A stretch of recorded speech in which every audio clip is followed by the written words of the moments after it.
Today is Wednesday, April the 8th. We're gonna start out in the greenhouse. We've come through the gate.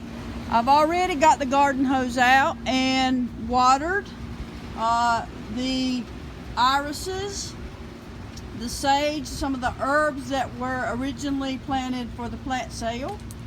So all these plants have to be watered. They'll all each be later on this week examined and the weeds pulled out from these pots. So there is a little bit of work this is stuff that usually students do when they are here. So that's in the works for the rest of the week. We also have all these weeds here. This is some primrose that was originally for the plant sale as well. But we have weeds here along our raised bed beside the greenhouse where the strawberries are. Because we've not been able to get out here and work, the strawberries obviously are covered up with weeds, as you can see. So this is all going to have to be weeded, and then this will be tilled up. We will also add some soil from the backside with the composter. So that soil will have to be shoveled out and added after the newspaper and cardboard is put in here. The newspaper and the cardboard actually decompose and make the soil a lot better.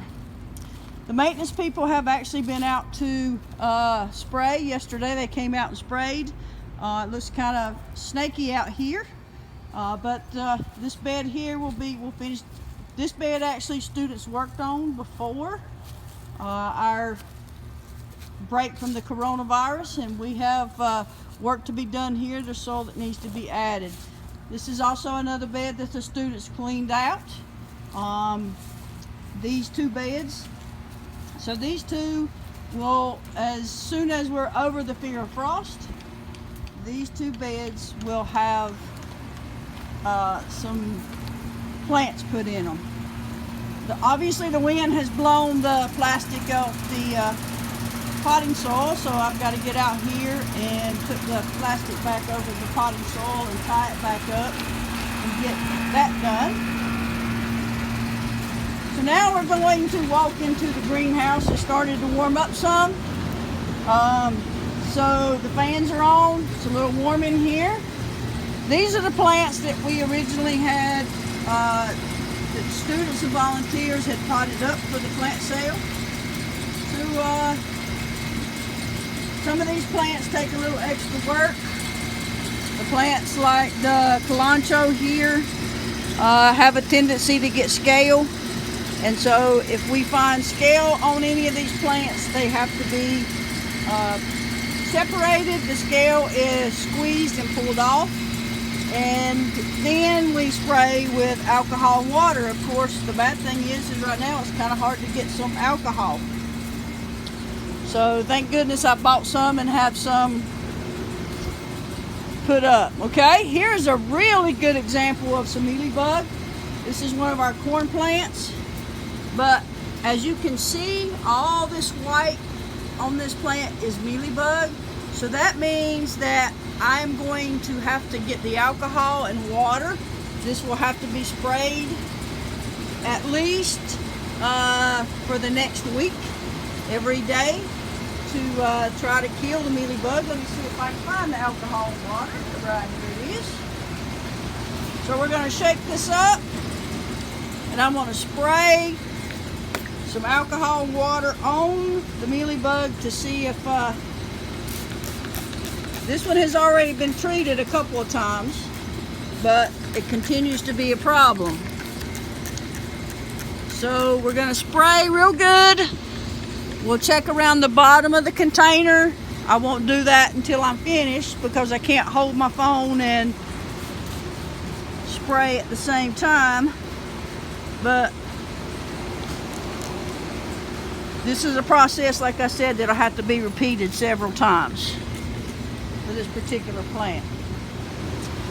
Over here we see the Mexican lime, and it too is got mealybug. You can see on the actual fruit itself and the leaves. This is going to take a lot of work, which means I'm actually going to have to take a cloth, a wet cloth, and spend a little time individually wiping off each one of these leaves and this fruit, because the mealybug is in a lot of different locations. You can see it right here.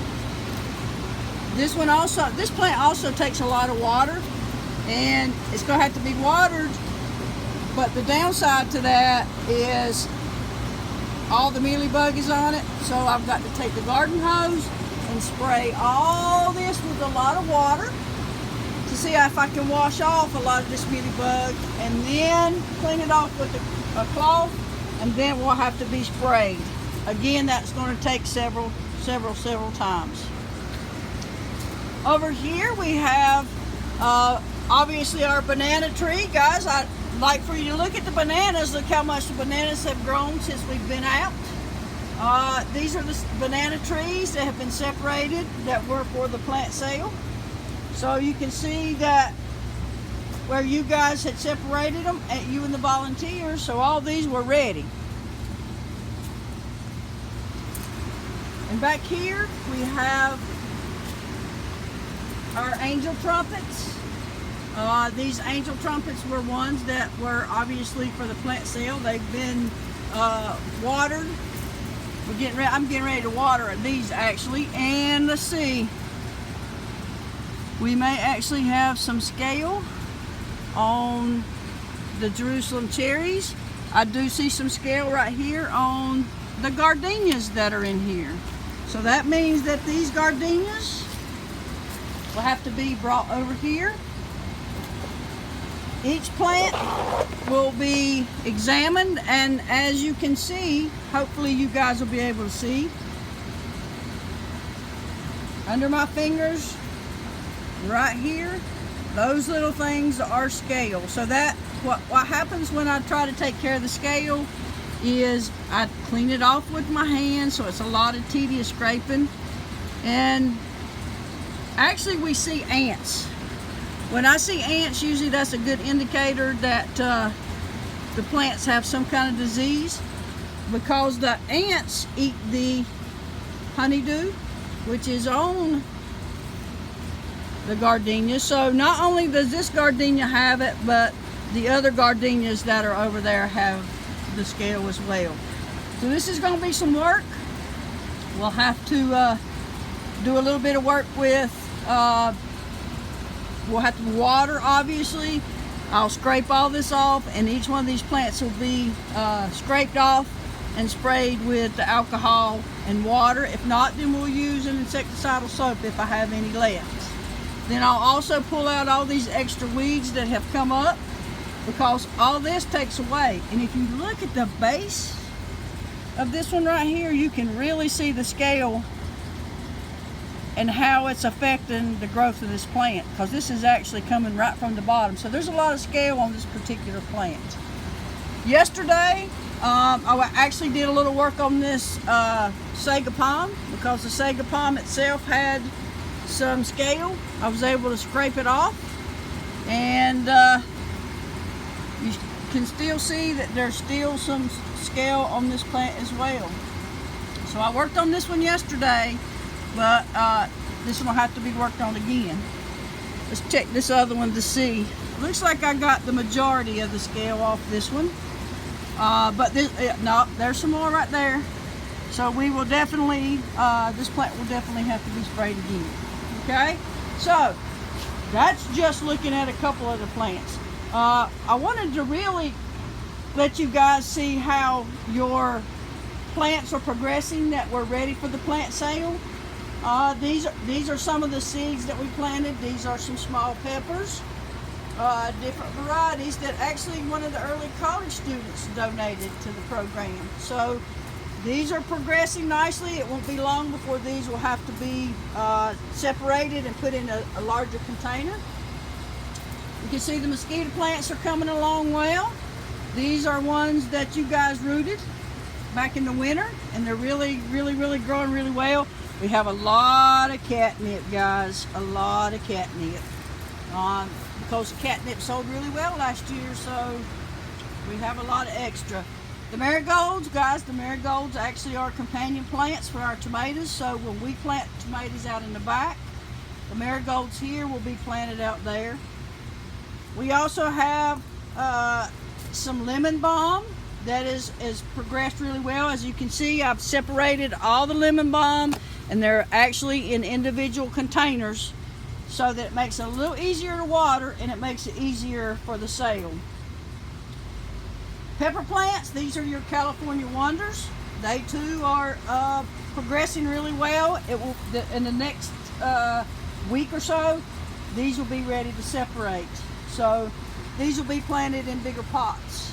So it takes a little while, especially working here in the greenhouse by myself, to separate all these. We have some cilantro that's doing really well. Some columbine and our primroses come up really well, and so has the jalapenos. And actually, these will be something I'll try to be working on this week to try to separate. The sage, we got a lot of sage coming up. We have some more spearmint. As you can see, I've already separated these into containers. So there's been some work that's actually been happening. Next, beside the spearmint, we have some more catnip. Like I said, guys, we got a lot of catnip. Catnip's really grown. And guys, you'll be really proud of your basil. Look how nice your basil looks. This basil is ready to separate, so that'll be on the list for this week too.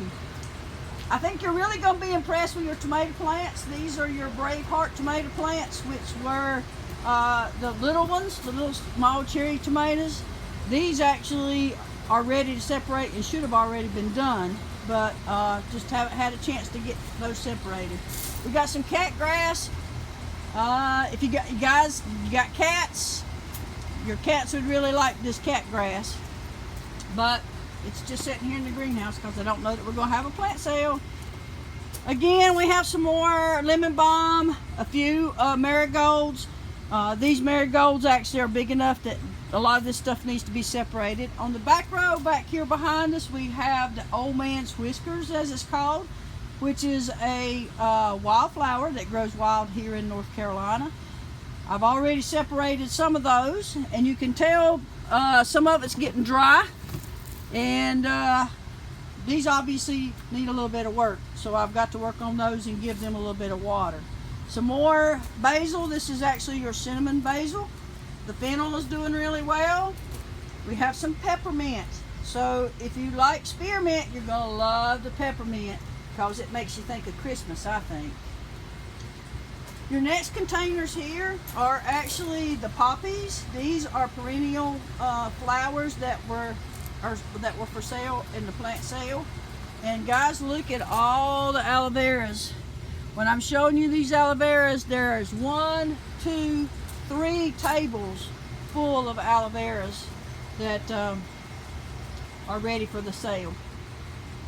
In the corner here we have this is one of those orange trees, that mandarin orange that we make marmalade out of. It needs a little work. I got to get out here and trim the dead limbs off of this. All this needs to be trimmed up to make this look better and make it grow a little better. And then we also have the gardenia in the back and some yuccas, some other plants that need to be actually pulled out and some work done. Eggplants, we have a few eggplants that are actually coming up. The milkweed doesn't seem to be doing so well. So what will happen with the milkweed is I get a chance, I'm going to get in here, I'm going to take some of it out and I'll put in containers what survived so that we'll at least have a little bit. The tomato plants, guys, the tomatoes are these are the German Johnsons, the Beefmaster, and the Better Boys. So these tomatoes look really good, but they're still in the small containers, so these all have got to be separated and put out in bigger containers. And our coleus back here is coming up a little bit, but you can also see that we have some grass, and so there's going to be a lot of work that has to be done cleaning out the grass and stuff. mandevilla. The mandevilla actually has a bloom on it. It's starting to look really good. And then on this table in the back, we have some more kalanchos. Again, all these have to be inspected to make sure that there's no scale or anything on them.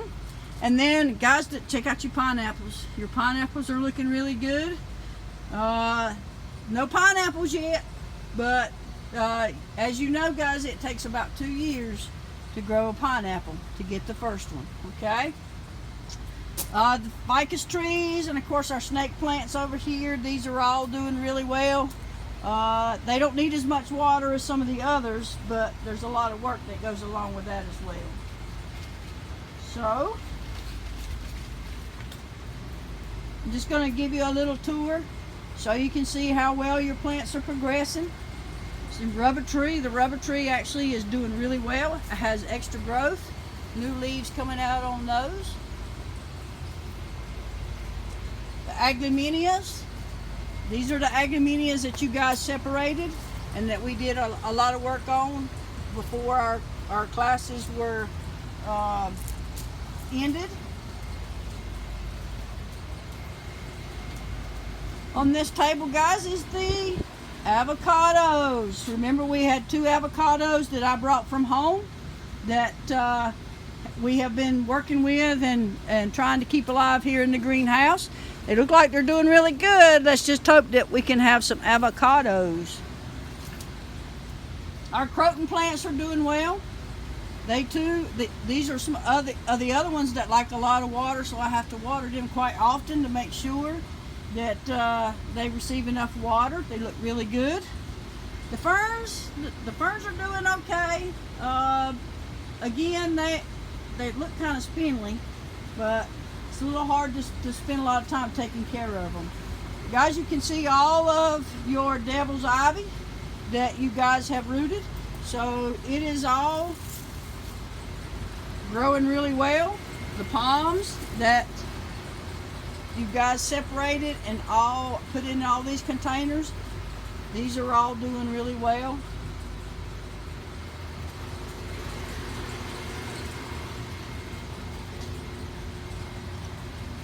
Some interesting things is, check out the corpse plant. This corpse plant is really tall. It's come out and is really sprouting out really well. The other corpse plant is going to be a smaller version this time, I think. So you can see the difference between one that's been planted for a long time, which is this plant right here, and then the other one, which is not quite as old. Guys, I'll have to apologize for Casper because Casper's riding along today, okay? Another one of the rubber trees. This rubber tree is doing really well. We can see that it's starting to put out some new growth. So, guys, these are all of your mother plants. Been working really hard, especially this angel wing begonia. This one was not doing too well, so I spent a little time trying to work on it to make it look better. And you can see where I still got to do some work with cutting off some of the stuff that's dead. So, Christmas cactuses, they seem to be doing okay. Peace lily, this is a good sign, guys. We have a peace lily that's blooming in the greenhouse, so that means that things are going to get better, I think. It's just going to take a little time, so just hang in there. We'll get there. Your frog plants, this is one of Ariel's favorite plants. She always tells me it looks like the frogs. And as I'm just skimming through right here, I noticed that I have mealybug here on this palm. So these plants are I'm gonna have to spend a little time and pull all these plants out, and they're gonna have some major work done to them because the mealybug actually will kill some of these plants if we don't get it taken care of. Orchids. The orchids are looking really good. We have some that are blooming beautifully. So they seem to be doing well. And guys, you know the orchids, they don't get a lot of water. So when I water the greenhouse, a lot of times I water the gravel underneath them. And the humidity is actually how the orchid gets its water. So it doesn't like a lot of water. The orchids also are one of the plants that get scale. So I need to get out here and spend a little time checking them. As a matter of fact, I see a leaf right here that's not looking too well, and wow, we have scale on this orchid as well. But look at the beauty of this one, man. This one is really, really beautiful. The blooms look really good. So, well guys, that's your tour of the greenhouse for today. As you can see, it's getting warm in here. We are at almost 90 degrees for the day. And so I will make sure that you guys get a chance to look at this. I'm going to send it to Miss Brenda as well. And we'll see what we can come up with for our video for tomorrow. I think we'll spend a little time working on some tomato plants and maybe even work on this mealybug and scale, because it's going to take some time to take care of that. So that's your greenhouse instructor, Maxine, signing off for today. Hopefully I can bring some cool things to you guys, so you can see what life is here in the greenhouse. Even though the students are not here to take care of it, it's a lot of work for one person. That's why I need all you guys, and I'm looking forward to your help. Thank you guys. See you soon.